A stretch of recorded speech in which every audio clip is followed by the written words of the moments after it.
Good afternoon, everyone. My name is Reverend Sharon Crofts. I'm an Anglican chaplain that has been attached to University Hospitals Coventry and Warwickshire NHS Trust for the past 5 years. And I was initially appointed to be a chaplain that's working out in the community with a view to keeping people out of emergency hospital admissions. Ours is a very large acute hospital trust. So I just thank you for being with us today.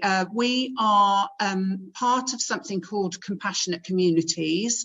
It's really a movement of people and services where we are looking to support people out in the community and helping people to understand their own value in life and making connections and conversations within the local environment. This is our paid staff team, which is basically made up of Simon Betteridge, who is our lead chaplain and whose vision it was to create compassionate communities in Coventry and Warwickshire. We are a team made up of community development workers, some multi-faith chaplains and a psychotherapist who is Lisa, who's going to be presenting alongside me shortly. So thank you for that. In addition, we have created good numbers of volunteers who we are working with and training with, and I'll tell you a little bit more about that in a moment. So basically, our team is a team that works very definitely out in the community and not in hospitals, which seems a bit odd as we are all employed by an NHS trust. But we are very definitely, when we're recruiting volunteers and working with people, our aim is to enable people to stay within their home environment and within their local communities for as long as is possible, even to the end of life and beyond. And we offer support in doing that.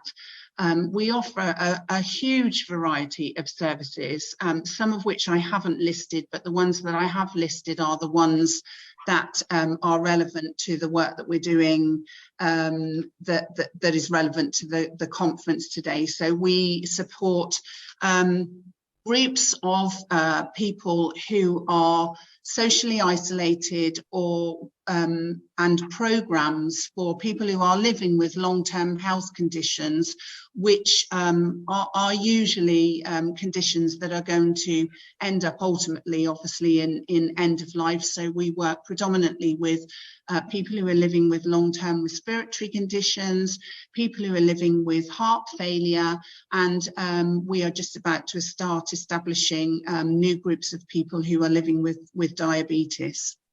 And we offer 12-week programs for those people where we enable them to understand their health condition better out in the community, where they have much opportunity for face-to-face support and are able then to share their lived experience with each other.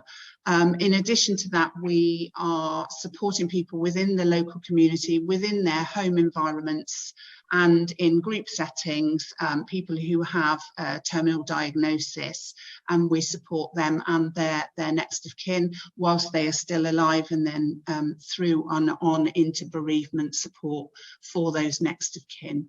Next slide, please. We also have provision for staff and volunteer-led bereavement support, which we deliver regularly, both on an individual face-to-face basis or in a group setting face-to-face, but also we offer very regular phone bereavement support to the individuals as well in their home environment. We regularly work to offer death cafes out in the local community, and we are working very, very closely in partnership with our local palliative care community teams and the local hospices. So how do we work? So we are spending time, huge amounts of time actually, in investing lots of input into training, recruiting and training local volunteers who go out into the community and befriend people, again in face-to-face settings, over the telephone, and to support our group work, which is growing massively, particularly in the area of bereavement. We are, as I said, we are based in the chaplaincy department of the NHS Trust, and we are a multi-faith chaplaincy, so we support people within the hospital and out in the community of all faiths or none.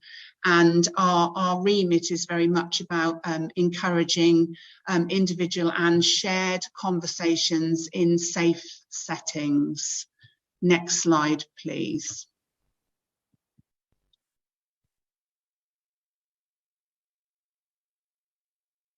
Thank you. So our remit is very much about working together, working collaboratively, working in partnership with individuals, with their families, and wanting to, as I said, connecting people together, helping them to realise their own sense of value and appreciate that everyone has something to contribute in society. Next slide, please.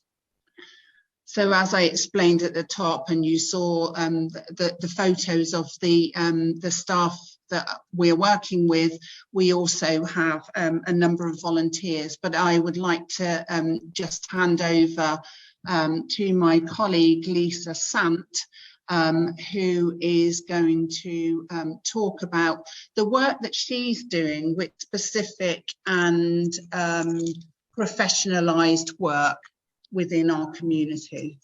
Thank you, Sharon. Thank you. Hi, it's good to be here today. So my job is predominantly being out in the community and educating schools, businesses. We've done some solicitors recently, and just looking at that question, should children be told that a loved one is dying? Definitely. So the more preparation they have, the more prepared they can be. And by doing that in age appropriate ways, and also appropriate to their understanding of learning, whether they might have learning disabilities or disadvantages. So puddle jumping, I'm going to give you an example here. So I worked at a local hospice for 18 years, and one of the children that I had was 10 years old, and I was preparing her that actually Dad was very poorly and was going to die. So the medics spoke to me, and they said, we think it could be this weekend. So the family came in, and I told them what was going to happen. And the little girl, who I'll call Emily for now, her face just totally was devastated. And then it got even more devastating. I thought I'd done the worst bit. And she was like, "But Mum, can I still go to Brownie Camp on Monday?" And her mum was like, "Have you heard what Lee just said?" And yes, she had, but she couldn't stay in that amount of pain for that long. So she had to have some sort of normality. So the monkey in the car, this is a favourite story of mine. And I don't know if you can see me or not, or you've just got the slides, but I've actually got the monkey and the car here. And I recently worked with somebody in the community, and I was trying to find out really, you know, how much they knew. And he was 4, just a very intelligent 4. And I said, what's wrong with Daddy? And he says, oh, Daddy's poorly, he's got cancer. And I said, oh, is it catchy? And he said, no, you can't get it, but he's going to die. And I said, oh, he goes, he's going to heaven. And I said, how do you get to heaven? I said, and I was just getting down to his level, and I went, do you go by plane? And he put his hands on his hips and he goes, no, you have to die first. And I said, oh, okay. I wonder what heaven's like. And he said, well, it's got a sweet shop there. And he says, and it's got a pub. He says, because Dad says he's going to meet my granddad on the bench and they're going to have a pint. And I said, oh, and he goes, and there's a sweet shop. I says, oh, that's good. And he says, but there isn't a toy shop. I says, oh, there's got to be a toy shop. I said, if there's a pub there where Granddad's going to meet him and there's a sweet shop, but, do you know, he was adamant there was no toy shop there. And it was really quite distressing. And who am I to challenge and know what heaven is like? So in my bag, I'd got a red car and a monkey in a box of toys. And that was what he actually chose. And I said, what are these then? And he said, well, and he picked the car up and it's a red Ferrari. He says, my dad loves Lewis Hamilton. And I says, oh, right, you better have that then. And then he chose a monkey. I don't think you can see that, but this is the monkey.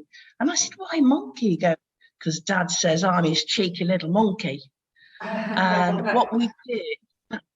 what we actually did then was we took these toys to Dad, who was upstairs in bed, and we put them by him. And when Dad finally died, the little boy took them to to where his coffin was at the funeral director's, and put them in, and was so happy that he'd actually got these toys to take to heaven with him, which I thought was absolutely fantastic. So thank you for listening to that bit on the children, and back over to Sharon. Thank you. So we just thank you so much. I appreciate we've gone over slightly, and apologies for that. Just to talk about our new opportunities, Lisa talked very briefly about how she's already working with schools and other businesses. We very much want to work with taking bereavement information out and training into the community. We're already doing that on a smaller scale, and very much wanting to equip our own volunteers who are working out in the community to do that. And I don't know if anybody's heard about the No Barriers Here movement, but that's our next conversations that we're having, which is hopefully going to enable some training and our volunteers, and obviously the staff, to be working out in the community, having sensitive, advanced care planning conversations with those who are at the end of life or coming towards the end of life.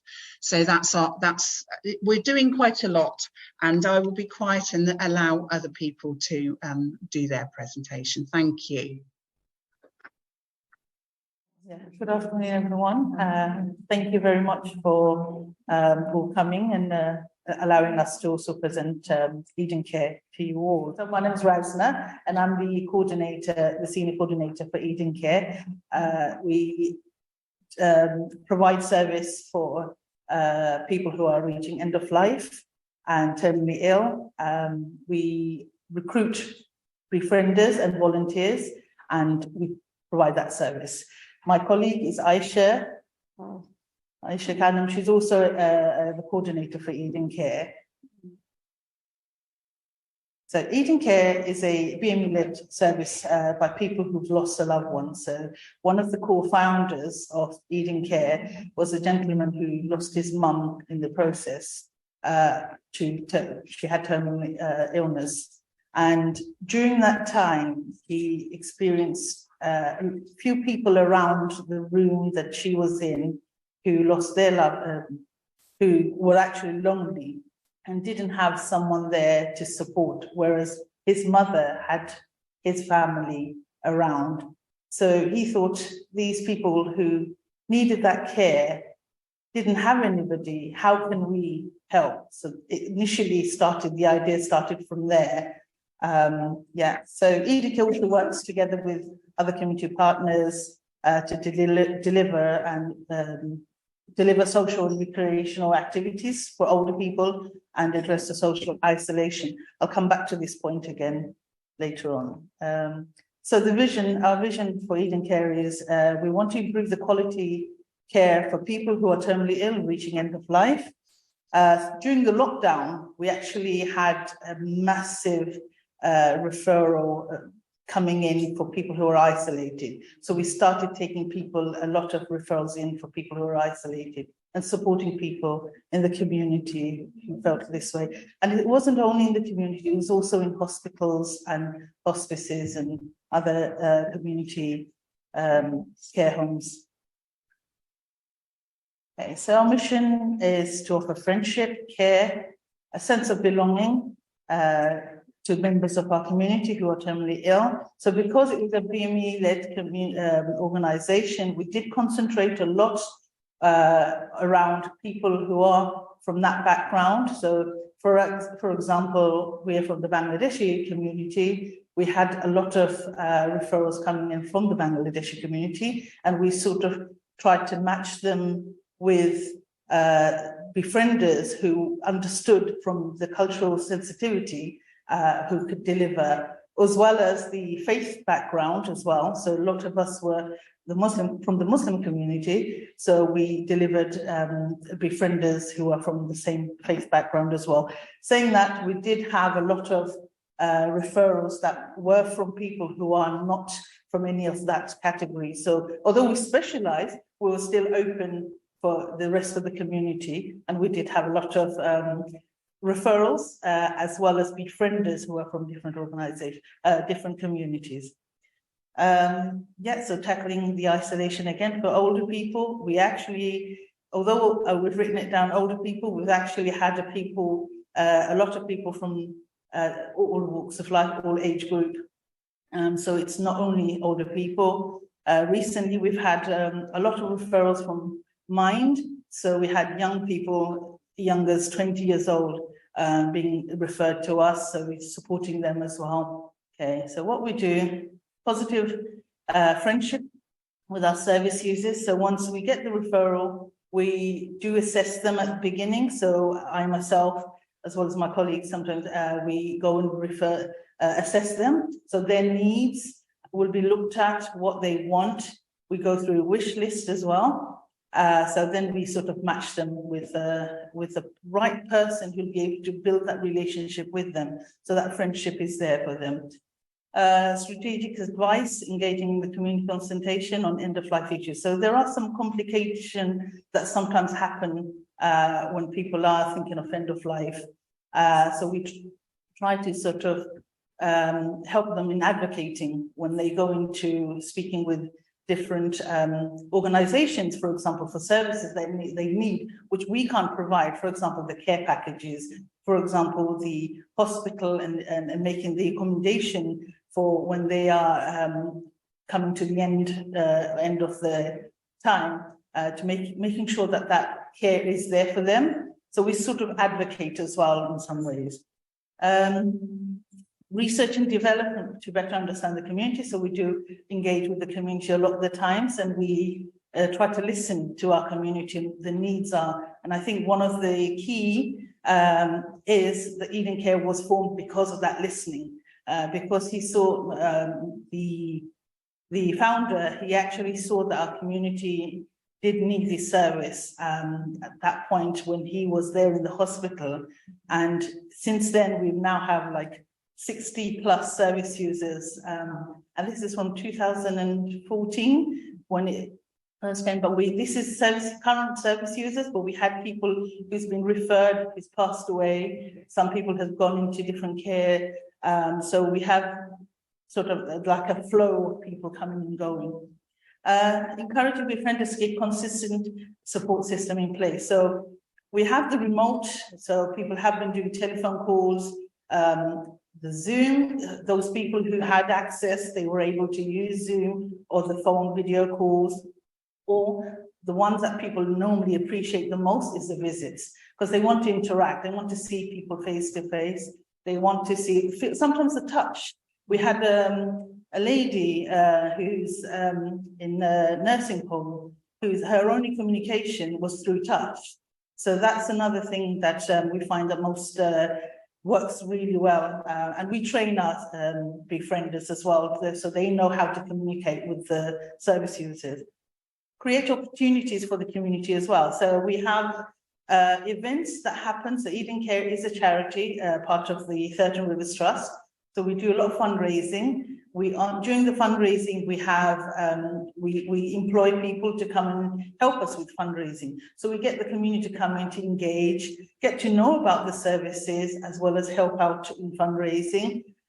We do educational programs as well. So we teach people about the journey of the soul, basically, in terms of the life to death, and then the afterlife, because it's a faith-based. So we talk about the afterlife.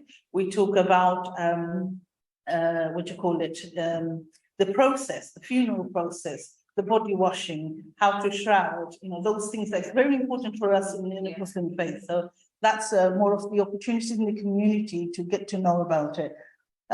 We ensure the matches all service users are with a suitable befriender. As I said, the befrienders are all thoroughly checked before we recruit them. So we do have a process which Aisha normally deals with this end. Do you want to explain how we do the process? Okay, so what we do is we advertise for befrienders. So many times people will just call us or email us if they want to be befrienders. So what we do is we invite them for an induction, and we also give them a pack, which is an agreement, they have to sign in order for them to become befrienders, as well as provide us the DBS. So we check their DBS and also their CV. So we look at their suitability with the befriender. It could be that somebody is going through, say, dementia. So we look at the CV and their experiences and see if somebody is actually mature enough to kind of handle somebody who has dementia. So we also look at, for example, and the location as well. So because some people prefer, so in terms of, say, if we have lots of befrienders in E1 or U2, so we speak to our befrienders, volunteers, and speak to them and say, look, can you travel to, to this area, that area? So if they do agree this, so what we do is initially we take them, after checking their DBS, after we get them, we give them an induction, welcome them, and then what we do is, once we match them, we take the initial visit. Those who want to do the visits, we take them. So me and my colleagues, sometimes we take our befrienders on our first visit to introduce them. And then what we do is we also give them forms. For example, first of all, they have to kind of write down all so we do a referral forms first. So make sure that's in place. And then what we do is when the befriender goes in, we give them a form that has wish list. So they need to get all their details and also and create a wish list for the person who's probably reaching end of life or terminally. It could be that in their wish list, they could say, look, when I die, I want to say, for example, I want some person next to me, or I want, for example, I want to be buried in a certain area, places, burial places. So these are the things, anything they actually want. Yes. Anything else? Yeah. Because that's a wish list that we work on, but that happens over time as well. Sometimes people don't automatically.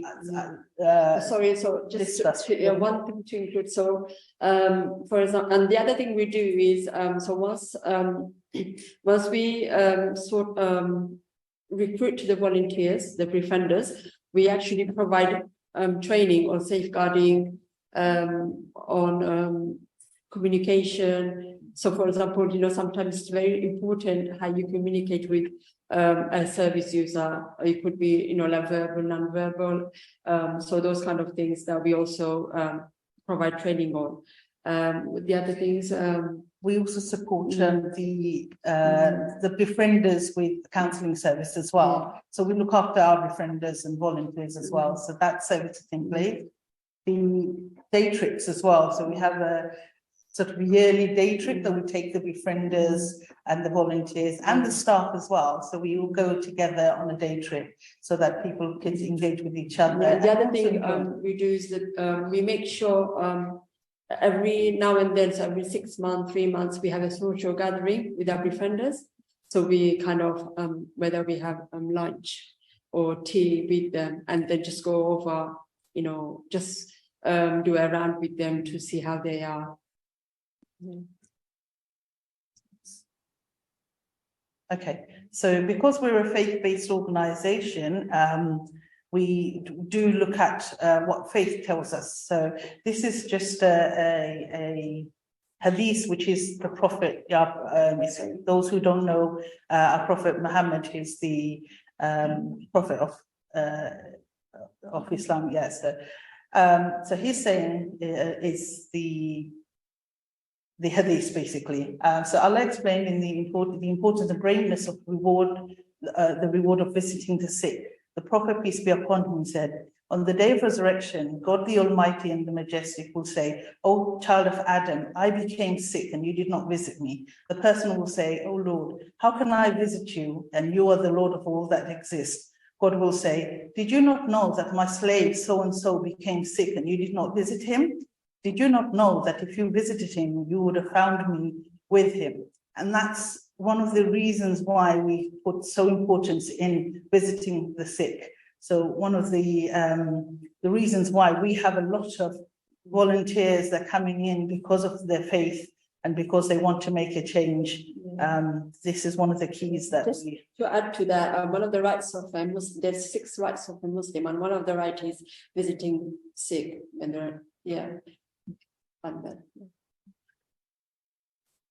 And so with every other virtuous deeds and noble duty, our Prophet Muhammad, peace be upon him, led by example. And one of the examples is he would do both. So he would make personal visits to see the sick, as well as asking about them through others. So this is one of the keys why we say we should be befriending, we should be volunteering in these services. So what we do continued. So we have another well, I wouldn't say a package, but another sort of service that we give, part of Eden Care, is the rapid response team. And this is a team that is ready 24 hours. So at time of when we've done the referrals, we know the person or the doctors have said this, they've got 3 months. So we know there's a time frame for them. So we have this rapid response team ready and telling them that they will be called anytime in that 3 months or longer. When that person needs them. So if it's 12 o'clock at night, 2 o'clock in the morning, it doesn't matter. Once we get the call that they need them, they will be ready to go and assist them. And that's during the final hours, we provide that support, not only for the person himself, but also the family. Okay, so this is, Husn al-Khatima is what we called the good ending. So this was referred by Prophet Muhammad, peace be upon him, as the end of life, basically. So the end of our time, which is not really end as such. It's more towards beginning of the hereafter. So our main point in this is the seeking the pleasure of Allah at the time of death. And one of the ways is at the last breath, we normally say the Shahada, which is the declaration of faith. So a lot of the times, I don't know if you watched even a lot of people, they put their hands up and they say, you know, we believe in one God. So that's the declaration. So saying that is, it's one of the best things to do before dying for our faith, and seeking forgiveness. So whether it's someone, one of the wish lists is actually, if they needed to speak to somebody and seek forgiveness, say, for example, I had a row with Aisha, and you know, during my time, I would want to clear that, and I want to seek that forgiveness, so my slates are clear. And a lot of people do that at that point. Once they know that it's come to a time when they're gonna die, they want to make sure their slates are clean and they're going with a clean slate. So this is the time that they could ask for forgiveness, whether from a person or even to God himself. Preparing to meet the Lord. So we put hope, you know, that, you know, and remind the person that you are going to meet your Lord, and you know, he's the most merciful and most loving. So giving that comfort that it's a good thing, you know, that journey that they're going to make, the transition will be a good transition. So keeping that hope in their hearts is what we try to instill as well. Yeah, so the last is the prophet peace be upon him said, none of you will believe until you love for yourself what you love for your what you love for your brother. Sorry, none of you will believe until you love your brother what you love for yourself. In other words, what we want, what someone mentioned in the other room was, you know, thinking about how we would want to be treated when we're in that position. So it's the same thing. If we want to be treated well, if we want to be, you know, if we want reciting or good words being said around us, we want to give that service to people as well, that they have that as well. So this is what we believe in and we work for. That's also as a saying of the prophet. And these are just the final, some of the pictures that our service users have. Well, some of the service that we've given. So we have art classes for Eden Care. The picture at the bottom with the two gentlemen was actually the rapid response team visiting them just near to the time when he was passing away. And that's it. Thank you very much.